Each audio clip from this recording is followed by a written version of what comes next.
Salve, salve nação rubro-negra, sejam muito bem-vindos ao nosso canal com as principais notícias do Flamengo. Galera, o jogo terminou em 1-1, o jogo foi empate, com gols de Arrascaeta para o Flamengo, mas o empate veio nos pés de Thiago Volpi, do Grêmio. Fica comigo até o final do vídeo, já deixa seu like, se inscreve no canal e ativa o sininho. Créditos, galera, na descrição do vídeo. Sendo assim, bora pro vídeo, galera. Herói do Grêmio nesse empate aqui no Maracanã, Tero. Palavras do Thiago Volpi, o grande nome desse jogo, de um empate dele na função principal no Maracanã. 1-1, Flamengo 1, Grêmio 1, então um resultado já definitivo nessa 22ª rodada.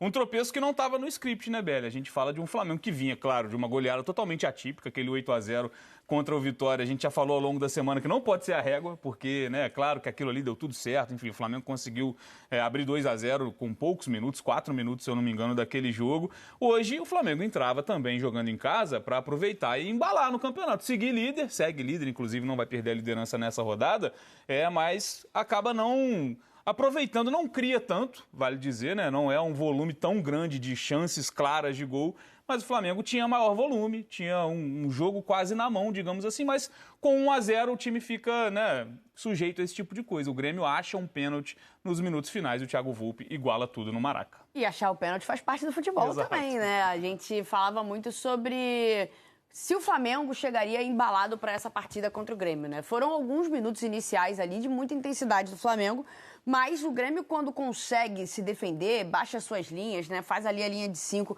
e consegue monitorar melhor, principalmente os corredores laterais, ele dificulta e muito a vida do Flamengo, que precisa de uma aceleração maior, precisa de um pouco mais de intensidade e acaba não conseguindo encontrar. E aí o 1-0, eu acho até que ficou pouco, vamos dizer assim. A gente está vendo aí, né, o Volpi sendo talvez o protagonista desse jogo, porque fez 2 defesas muito difíceis e ainda bateu o pênalti do empate. 1-0 é um resultado muito arriscado, né? É um Flamengo que muitas vezes produz para fazer mais gols. Isso era uma crítica que vinha sofrendo o Flamengo. É um Flamengo que produz, mas nem sempre consegue fazer, né, os gols proporcionalmente à quantidade de jogadas que produz. E aí no jogo contra o Vitória foi realmente um ponto fora da curva. Como você falou, não pode ser a régua.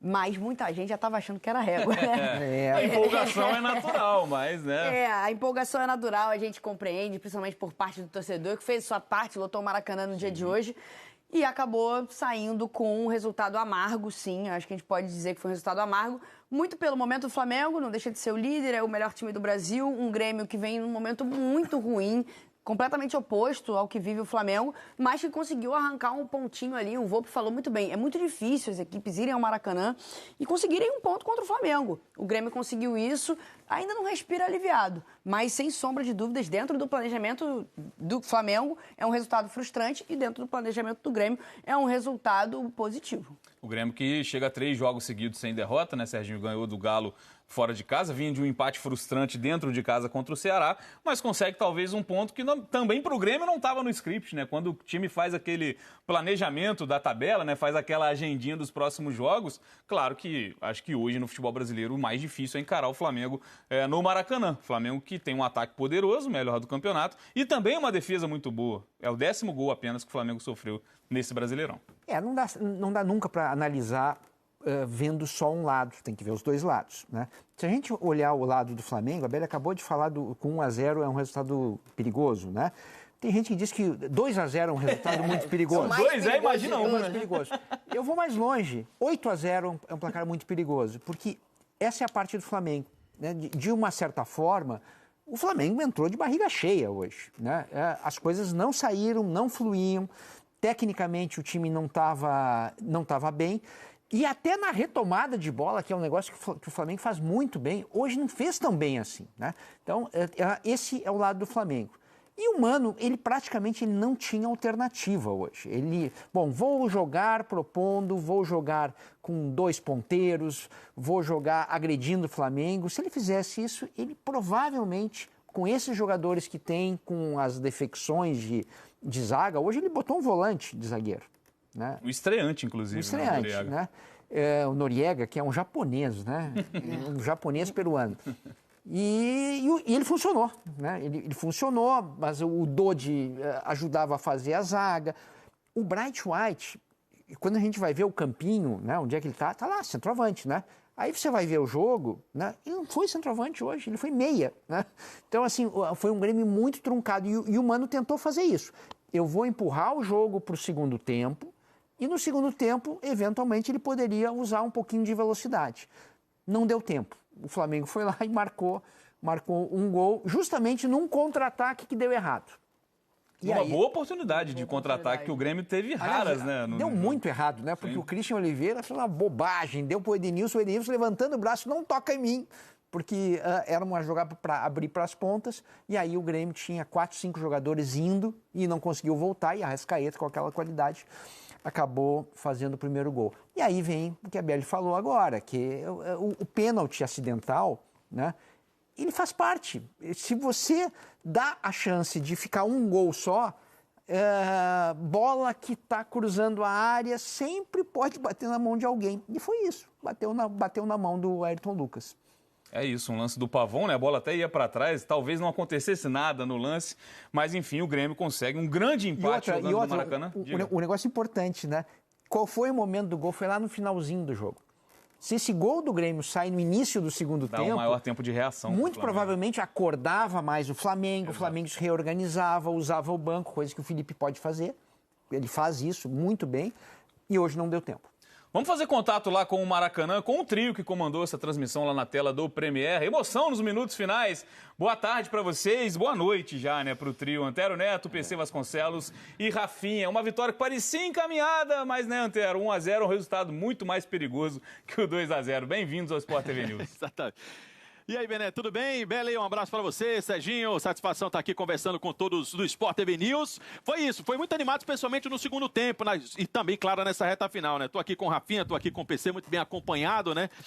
Ô, Rafinha, primeiro tempo amarrado, o que é que você pode falar da segunda etapa? Tivemos mais jogo no segundo tempo e esse 1-1 aí, certamente o Grêmio sai muito mais satisfeito, né, Rafinha?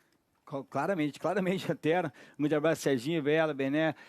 A gente esperava que, né, tivesse um pouco mais de emoção, assim, os goleiros trabalharam um pouco mais, né? Quem trabalhou mais foi o Thiago Volpe, ele no finalzinho do primeiro tempo, mas a gente tinha que ter saído um pouco mais gols, né? Um pouco mais de gols, para o jogo ficar mais atraente. O Grêmio defendeu bem, né, durante todo o tempo e, claro, numa das raras conseguidas escapadas, conseguiu ali um pênalti e aí já no final, como foi citado, já não tinha mais poder de reação o Flamengo. Ô, PC, o Grêmio veio para fazer isso mesmo, assim, buscar uma bola, buscar uma oportunidade, tentar segurar o ímpeto do Flamengo. Então, será que o Grêmio sai, tipo, o Mano Menezes está muito satisfeito agora no vestiário? Se o Mano se considerar muito satisfeito, é também um exagero, porque o Grêmio não pode se contentar em comemorar, celebrar um empate com o Flamengo. Diante das circunstâncias, o Grêmio veio para, primeiro, perder de pouco, conseguir um empate, o Grêmio retorna satisfeito e, de um outro lado, você tem um Flamengo frustrado com o resultado. Claro, especialmente no segundo tempo, foram duas fases do jogo, a primeira e a segunda etapas, em que o Flamengo sempre teve o controle. Agora, no segundo tempo, né, Rafinha?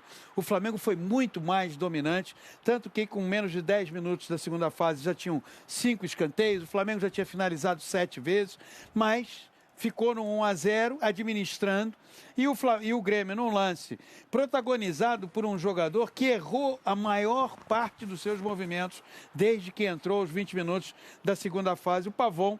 O Grêmio teve um pênalti marcado a seu favor e o Thiago Volpe cobrou muito bem. Resultado que deixa o Grêmio satisfeito. Não para celebrar, mas deixa o Flamengo muito decepcionado. O Felipe Luiz deve estar na bronca no vestiário, dizendo assim, olha, a gente poderia ter matado o jogo ou o Flamengo não teve a chance de matar o jogo, Rafinha? Eu acho que o Felipe vai lamentar, acho que um pouco mais de... Tinha que ter arriscado um pouco mais, né? Não vimos o Pedro dar muito chutar pro gol, não vimos os jogadores de frente do Flamengo tirando o gol da Arrascaeta, que a gente está acabando de ver. Não teve não exigiram o Volpe trabalhar no jogo. Teve muitos cruzamentos, mas chegar no gol mesmo, não chegou. Então acho que isso o Felipe vai lamentar, dizer que ele tinha que ter investido um pouco mais, né, no chute de fora da área, porque essa bola atravessada não acabou gerando muito perigo pro Flamengo durante o jogo. Mas isso é mérito também da marcação do Grêmio, PC? A marcação do Grêmio, ela no primeiro tempo funcionou mais do que no segundo. O início do segundo tempo é de pânico para a equipe do Grêmio. E além disso, como já observou o Serginho, individualmente, alguns jogadores estão muito mal no Grêmio. O Christian Oliveira, que faz um passe impreciso, e aí isso resulta na recuperação de bola do Flamengo e o gol marcado pelo Arrascaeta. O Edenilson não faz um bom campeonato. O Pavon, quando entrou, também não estava jogando bem, embora seja ele o jogador que participa do lance que resultou na marcação do pênalti. Enfim, o Grêmio tentou, no meio de campo, com o Cuejá e com o Dodge, ser mais eficiente na marcação, mas individualmente a equipe precisa ter desempenhos melhores, porque senão vai continuar oscilando dentro do campeonato. Não tem como a gente não fazer o destaque, né, do Thiago Volpe. Agora há pouco a gente viu uma sequência de defesa, ele fez 2 defesas em sequência, um cabeceio do Léo Pereira espetacular. E um goleiro que faz gol de empate, o destaque é ele, né, Rafinha? Claro, quem faz o gol, claro que a gente tem que vale ressaltar que merece todo o destaque, mas eu ficaria com o tripé da defesa. O Noriega, o Kahneman e o Cuéllar. Muito, né? Esses foram, acho que, os maiores responsáveis. Uma boa notícia em meio a tantas notícias que não entusiasmam o torcedor do Grêmio foi a estreia do Noriega. Como zagueiro, pela primeira vez atuando ao lado do Kahneman, se saiu muito bem. E depois, com a entrada do Wagner Leonardo, foi jogar no meio de campo. O Grêmio tem tido uma sequência aí de atuações onde dificilmente algum jogador consegue se destacar. Acredito que hoje, pelo lado do Grêmio, o Noriega foi o grande nome, e pelo lado do Flamengo, pelo menos no meu modo de ver, mais uma vez aquele que eu considero o melhor jogador do campeonato se sobressaiu, que foi o Arrascaeta. O Grêmio, viu, Bené, Serginho e Belli, 3 jogos sem perder, né, com 2 empates, perdeu, na rodada passada empatou com o Ceará e tinha vencido anteriormente o Atlético Mineiro fora de casa, ou seja, conquistou os dois últimos jogos fora grandes resultados. Uma vitória de virada sobre o Galo e esse empate contra a equipe do Flamengo. E o Flamengo chegou a 7 jogos, aliás, 8 jogos de invencibilidade. Eram 6 vitórias consecutivas, tentava a 7ª vitória consecutiva. Como todo mundo sabe, agora paradinha, né, para a data FIFA. E o Flamengo volta a jogar no dia 14, que é um domingo, fora contra o Juventude. E o time do Grêmio joga no sábado, que é dia 13, recebe o time do Mirassol, joga na sua arena. Foi isso que rolou aqui no Maracanã, mas a gente está aqui à disposição para bater papo, viu, Bené? Fica à vontade. Não, eu queria até trazer o papo um pouco pra cá também, porque quando eu olho pra esse jogo, né, Serginho, eu acho assim, fácil escolher o melhor em campo. O Volpe pegou, né, na hora que foi exigido, ainda fez o gol, mas o Rafinha levantou uma questão. O sistema defensivo do Grêmio entrou pra fechar a casinha e foi bem, né? O Noriega vale esse destaque pra um jogador estreante que entra numa posição que nem é a dele e faz uma boa partida também. Uma improvisação total. Eu tenho uma dúvida que talvez o Rafinha consiga me tirar, mas eu fiquei com a impressão que se tivesse em campo o Bright White, se tivesse em campo o Edenilson, o Volpe não bateria esse pênalti. Rafinha, me fala aí, você que conhece a moçada toda... E o próprio Volpe falou ao técnico, não é fácil para o técnico deixar o goleiro bater, se o goleiro não é o Rogério Ceni. Né? O Rafinha conhece essa moçada toda e vai tirar a minha dúvida. Quem bateria esse pênalti se tivesse os 3 em campo, Rafinha? O Bright White ia pegar a bola e ia falando assim, comigo, né? Ô, Serginho, um grande abraço, com certeza, Serginho. Eu vou poder bater esse pênalti, não tem como. Um atacante, nego velho, europeu no campo, ele não ia bater esse pênalti, não. É isso, questão de hierarquia. Vamos despedir dos amigos, então. Bom descanso para vocês. Obrigado pela participação aqui no Sport TV News. Rafinha, Antero e PC. Até a próxima, tamo junto. A gente segue aqui, então, falando desse empate, Flamengo 1, Grêmio 1, BL. Primeiro gol do Volpe com a camisa do Grêmio, ele até destaca, né, na entrevista que a gente viu aqui no Sport TV News, que ele já estava acostumado a fazer isso no futebol mexicano, né? Fez 15 gols pelo Toluca, então não é um goleiro que está batendo pênalti pela primeira vez, ele tem já esse costume, falou também dos tempos de São Paulo, enfim, onde treinava, bola parada, um goleiro que chamou a responsabilidade no momento importante. Nas decisões por pênalti, né, Belli, ele tem resolvido a situação do Grêmio, pegando os pênaltis e sempre batendo. Sim, né? Então... Eu digo o primeiro gol, né, porque entra na estatística, os pênaltis não entram na estatística, mas claro, também foi decisivo em alguns momentos importantes. Num Grêmio com tantos pontos fracos, a gente pode destacar o Volpe como um desses pontos fortes dessa equipe, né? É um líder dentro do gramado, acho que se não fosse sequer bater esse pênalti, né? Claro que dentro da hierarquia, o Rafinha falou, o Serginho falou também, dentro da hierarquia existe ali uma ordem de batedores, o que é natural. Então, talvez os 2 principais batedores não estando ali disponíveis, ele foi lá, assumiu a responsabilidade, cobrou um pênalti. Diante de um pegador também. Se a gente falar só do Campeonato Brasileiro desse ano, o Rossi defendeu o pênalti do Gabigol, tudo bem que tomou o gol no rebote, e do Piquerez em confrontos decisivos para o Flamengo, né? E diante de uma Maracanã cheio, né? A torcida do Flamengo mais uma vez muito presente. Então acho que tudo isso conta, né? Tudo isso conta de forma positiva pro Volpi. Foi o primeiro gol de goleiro dentro desse Campeonato Brasileiro. E acho que é importante dizer isso também, né? No Brasil de Rogério Ceni, né? Rogério Ceni aposentado há bastante tempo, agora na beira do gramado. Mas é legal a gente ver o Volpi sendo esse protagonista, o trio de zaga do Grêmio parecendo, né? Pelo menos dando sinais aí de que esse Grêmio pode melhorar no seu aspecto defensivo. Acho que isso é importante também. Não foi um grande jogo, a gente não viu um grande jogo do Grêmio, né? Não foi um Grêmio completamente equilibrado, repito, é uma equipe que tem alguns pontos ali que precisam urgentemente ser melhorados, mas o resultado realmente dá um alívio muito grande para o tricolor gaúcho. E falando do lance que originou, né, a cobrança do Thiago Volpi, acho que não tem muita discussão, né, Serginho? Acho que a própria reação do Ayrton Lucas no momento do lance, ele acaba vendo que o braço não estava em posição natural, ampliava, né, o espaço do corpo dentro da área. Enfim, a gente volta a dizer, é um toque de sorte que o Pavão teve, uma falta de sorte do Ayrton Lucas porque a jogada não ia dar em nada, mas acho que é daqueles pênaltis de manual, né, de braço aberto dentro da área. Eu acho que a ausência de reclamação já é um sinal, um pênalti que uma bola que não ia dar em nada, né? O cruzamento estava indo para trás, os jogadores do Grêmio, pelo jeito, já estavam passando da linha da bola, não ia acontecer nada, mas a bola bate na mão e fim de papo. E só uma lembrança, né? O Volpi, além de tudo, ele batia falta no México. Ele chegou a ser goleador do time dele lá, né? Então, ele tem... E outra, o Volpi foi um dos jogadores mais criticados pela torcida do Grêmio em alguns momentos, né? E agora está em paz, né? Agora o torcedor gremista tem outros para xingar mais, né?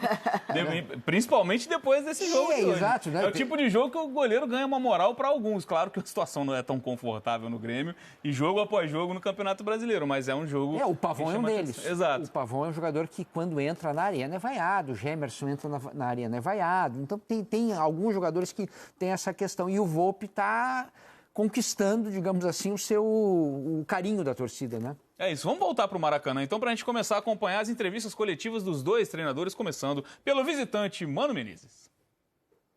Umas rodadas apresentando, então nós tínhamos que fazer algumas escolhas. Tá? A gente sabia que o adversário ia ter mais volume, principalmente na primeira parte do jogo, os primeiros 15, 20 minutos ia tomar muita iniciativa, como faz. Trazia a empolgação do último jogo, né? E a gente com aquela preocupação inicial de estar bem posicionado, não tentar jogar uma bola curta por dentro na primeira parte, onde a pressão sobre os volantes era muito intensa. Então escolhemos 2 homens mais de retenção de bola para tentar sair com uma bola um pouco mais cavada, um pouco mais longa, atrás dessa pressão, para, segurando ela, conseguir escapar um pouquinho.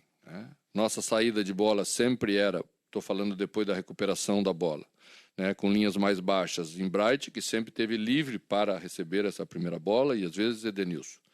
Mais raro Edenilson, porque Edenilson participava mais do processo de retomada de bola. Bright nem tanto, ficava sempre para o último jogador do Flamengo do meio campo. Mas aí você fica mais baixo, a distância que temos que percorrer é muito grande, você não consegue chegar, mas o Flamengo foi dar o primeiro chute, conclusão, a 40 do primeiro tempo. Né? Quer dizer que essa primeira parte que nos propomos a fazer estava sendo bem executada. Na volta, como quando falo sempre, né? Do lado de lá tem gente competente, o Flamengo veio um pouco diferente, nós não conseguimos mais segurar essa pressão e erramos 2 vezes seguidas a saída de transição.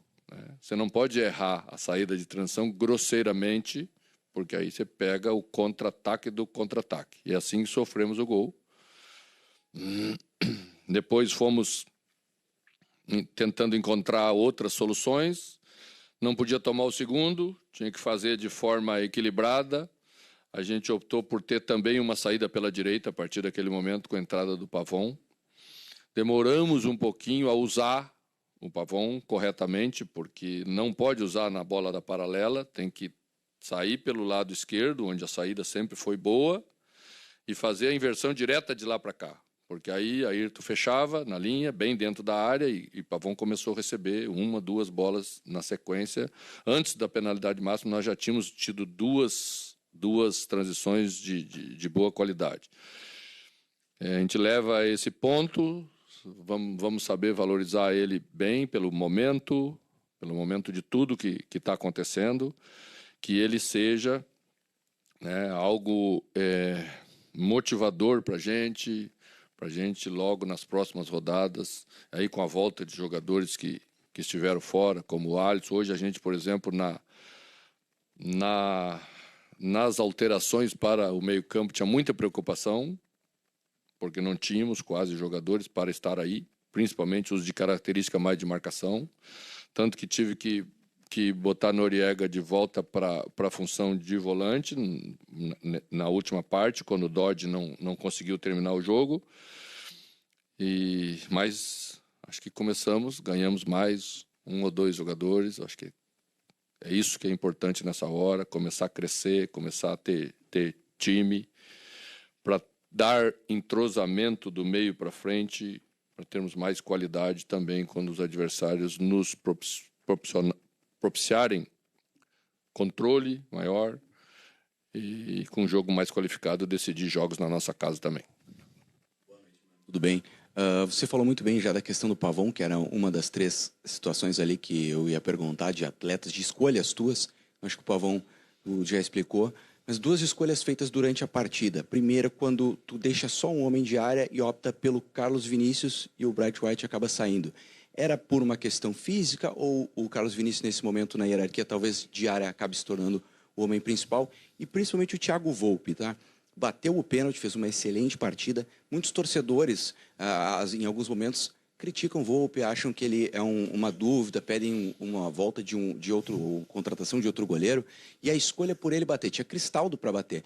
A importância do Volpi como também um líder, um cara que tem uma frieza para jogar, bateu muito bem a penalidade e fez boas defesas. Então, as tuas escolhas, o Volpi como batedor e também a questão do Carlos Vinícius. Obrigado. Quando nós iniciamos o jogo, a gente não precisava ter um armador. Nós íamos trabalhar com linhas mais baixas e íamos transitar, né? Escolhemos ter 2 mais fortes para tentar segurar a bola para dar tempo de chegar. A partir daquele momento, a gente já precisava mais de um armador. O Flamengo fez 1-0, se inverte a ordem do jogo e nós temos que ter capacidade de pegar a bola e construir uma jogada de gol. Então, a escolha foi por isso, tá? A opção ainda do Marcos Vinícius, porque ele retém a bola, ele segura, ele disputa com os zagueiros, né? E saiu porque não tinha mais condição e também não íamos desgastar. Eu acho que o mais importante é a gente ter isso sempre muito claro para nós, fazer as escolhas que são melhores para a equipe e vamos andando. E nos próximos jogos veremos aí os próximos capítulos. Todos são importantes nessa hora. Acho que Cristaldo entrou bem, depois de bastante tempo, né? É um jogador que a gente acredita que vai se recuperar pela característica que o time passa a ter, com jogadores que vão dar mais passe, mais volume, e jogadores como o Cristaldo precisam de bola, né? Se eles entrar e tiver que jogar sem volume, marcadores eles não são. Então aí tem outros jogadores que podem executar melhor. A outra questão... acho que o Volpi é um exemplo do que é o futebol hoje, né? Hoje você não pode mais perder um jogo, porque sempre tem que ter um culpado, aí cruzou uma bola, o goleiro errou um cruzamento. Faz parte da vida do goleiro. Nos 2 jogos fez uma defesa espetacular contra o Ceará, fez 2 defesas espetaculares hoje. E quando tivemos a penalidade máxima a favor, Bright já não estava mais, que é o nosso batedor oficial. Acho que seria um peso muito grande para Cristaldo nesse momento, não quis dar a ele, eu sei que ele ia assumir essa responsabilidade, mas Volpi treina muito bem, cobra bem, a equipe confia muito nele, eu até disse que não confio muito, mas os jogadores, os colegas confiaram e ele bateu muito bem, bateu com frieza num momento importante do jogo. Eu acho que é assim. Vamos recuperando cada um, acreditar. Não dá para toda semana a gente destruir alguém, que a gente não vai a lugar nenhum. Ora é esse, ora é aquele. Não, a gente tem que ganhar jogadores e esse é o objetivo principal do trabalho do treinador. Mano, me pergunta... Aí, palavras do técnico Mano Menezes depois do empate por 1-1, empate conquistado, né, pelo Grêmio nos minutos finais no Maracanã. E curioso ele falando dessa questão da escolha, né? E falou, né? A gente já debateu com o Rafinha aqui no News, né, Serginho? Realmente, pelas palavras do Mano, se o Bright White estivesse em campo, seria dele a responsabilidade. E aí, quando funciona, né? O Volpe foi lá e converteu a penalidade. Mano, bem-humorado na entrevista coletiva. Bem-humorado e uma boa entrevista, né? A gente tem visto entrevistas de técnicos tão ruins, né? Ou com reclamação sistemática de arbitragem, aquilo tudo, ou tentando contar para o torcedor que aconteceu um jogo que o torcedor sabe que não aconteceu. E o Mano contou o jogo, o que foi, né? Era um Grêmio contra um Flamengo muito melhor, em todos os sentidos, técnico, tático, fase, aproveitando, digamos assim, o que eu tinha falado antes, a barriga cheia do Flamengo do 8-0, isso é meio natural no futebol, é assim que funciona mesmo. É difícil você conseguir remobilizar, né? E se fechou, beleza, ele explicou tudo hoje, né? Inclusive falando individualmente sobre alguns jogadores que passam por momentos complicados, o Cristaldo é um deles. Né? Na medida do possível, o empate conquistado no Maracanã. Vamos voltar para lá, então, agora com a entrevista coletiva do lado do Flamengo, do técnico rubro-negro, Felipe Luiz. O Flamengo é um Flamengo que quer fazer história, que quer tentar ser campeão e que tem uma longa caminhada pela frente. Temos que pensar simplesmente em ganhar os nossos jogos e tentar ganhar o máximo de jogos possível para tentar ficar na frente de todos os adversários para poder ser campeão. Esse é o nosso objetivo, não se comparar com outros anos, nem com outros números, tentar fazer a nossa história. Boa noite, Felipe. Boa noite. Aqui, Sidão Marinho da Litoral News. Queria que você fizesse uma análise da partida de hoje, qual o sentimento que fica após esse empate no gol de pênalti e também sobre as alterações que você fez. O que você buscou, por exemplo, ou uma formatação diferente para essa equipe do Flamengo? Obrigado. Não, o jogo de hoje foi um jogo onde fomos muito superiores. Tivemos muitas chances de fazer gol, um volume muito grande de jogo. Verdade que jogo muito parado, né? Muito parado muitas vezes. O jogo tipo do jogo que eu não gosto. Mas criamos inúmeras chances e o mais que o suficiente para fazer o primeiro e também para fazer o segundo. E num lance difícil, duvidoso, acabaram empatando, né? O futebol brasileiro é muito complicado, muito difícil, o Campeonato Brasileiro é muito difícil, mas foi um jogo onde realmente merecíamos vencer, merecíamos um resultado melhor. Infelizmente não veio e levantar a cabeça, pensar na próxima. Sobre as alterações, o Pedro, já estávamos no momento do jogo que eu sentia que o time estava indo para trás, o adversário estava nos pressionando mais, tanto com bola e tanto sem bola, então precisávamos de velocidade, pressão. Por isso que optei por colocar o Bruno. E é isso. Ok. Oi, Felipe, boa noite. Boa noite. A torcida no intervalo xingou muito o árbitro. E eu sei que é a sua postura de não reclamar de arbitragem. Mas a gente sente no time do Flamengo que não tem um jogador, que seja o capitão hoje, que é o Arrascaeta, que vá no árbitro. Falta isso ao time do Flamengo? Existe alguma orientação para os jogadores não irem no árbitro, mesmo em lances que nitidamente a arbitragem errou, como num carrinho do Kahneman, me parece, né, do De La Cruz, que nem falta ele marcou, enquanto ele dá um cartão amarelo para o Léo Ortiz?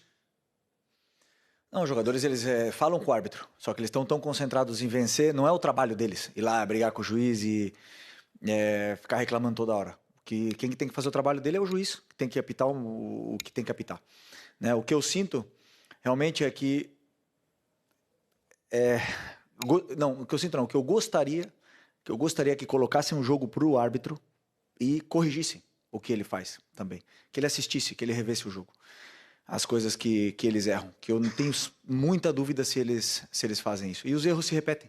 Os critérios não se corrigem, os erros se repetem, o jogo fica picotado, chato, 500 mil faltas que não são e critério zero. Isso me decepciona muito porque o que nós queremos o que nós mais queremos é isso, não se preocupar com com o árbitro, não se preocupar com o juiz, pensar simplesmente no jogo. Felipe, Raíza Simplício aqui da Gol Brasil e da revista Placar. Eu queria te perguntar sobre o De La Cruz, né? Ele voltou, já estava à disposição, mas hoje jogando como titular, participou bastante do jogo e deu para perceber que o time parece que sentiu um pouco a saída dele, o meio-campo ali ficou meio aberto com a saída do De La Cruz. Eu queria que você falasse sobre a importância de tê-lo bem fisicamente para o seu time. E a saída dele foi só por uma questão de cansaço ou foi alguma estratégia mesmo? Ele pediu para ser substituído.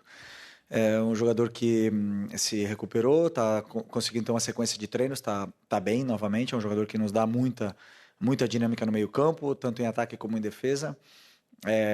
Um dos pilares dessa equipe também e muito feliz de tê-lo de volta, né?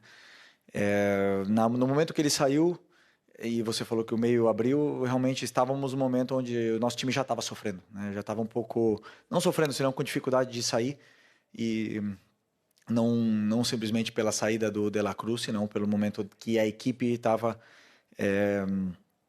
talvez tentando mais defender o resultado que continuar com as dinâmicas e aí acabamos sofrendo mais.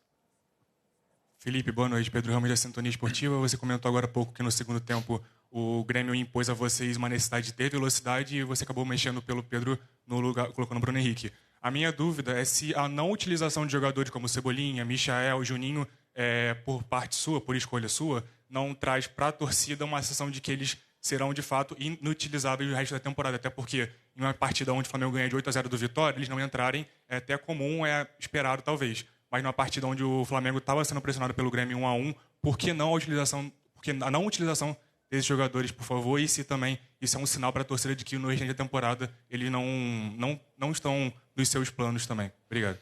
O Juninho não estava no banco, não poderia entrar. Sim. Sim, o Cebolinha e o Michael, sim. Mas eu sinto que os dois jogam na mesma posição, que na posição do Lino. Eu sentia que o Lino está num momento bom, determinante, decisivo e, na minha visão, não era falta de perna ou falta daquele momento que o Lino estava abaixo. Para mim, não. Para mim, naquele momento, ele estava bem. E também o Arrascaeta, né? Poderia ter tirado o Arrascaeta, mas eu sentia que com bola ele estava sendo muito determinante. Cada vez que a bola chegava nele, ele tem perigo, ele faz a diferença, então eu optei por deixar os que eu achei que fossem melhor até o final do jogo para poder tentar vencer. Boa noite, Felipe. Léo José do Coluna do Fla. O Vinha, depois de ficar um bom tempo parado, ele voltou contra o Bragantino, jogou bem, você até elogiou a atuação dele. E a partir dali ele não teve tanta minutagem em comparação com o Ayrton Lucas, por exemplo. Do lado esquerdo você tem o Samuel Lino, o Ayrton Lucas, que são dois jogadores ali que atacam o espaço, que atacam a linha de fundo, mas o Vinha é um pouquinho mais construtor, né, ali por dentro. Qual o motivo de você escalar o Ayrton Lucas e não dar tanta minutagem para o Matias Vinha? Depois do Bragantino, o Vinha jogou contra o Atlético Mineiro. Não sei se foram 2 jogos, né, o do Brasileiro e também da Copa. Depois o Ayrton jogou na Copa e os dois estão muito bem, muito bem. Depois o Alexandre voltou contra o Inter. O Ayrton Lucas jogou no jogo no Brasileiro contra o Inter e para mim a disputa tá muito acirrada, o nível está muito alto. Na verdade, o Ayrton fez um jogo contra o Inter espetacular. E como eu falei para vocês na outra coletiva, o Ayrton não começou contra o Vitória porque teve um problema familiar. Para mim, no nível que ele estava jogando e que está jogando, realmente tá complicado de escolher. Então a minha escolha foi opção pelo que eu achava que era melhor para poder vencer o jogo.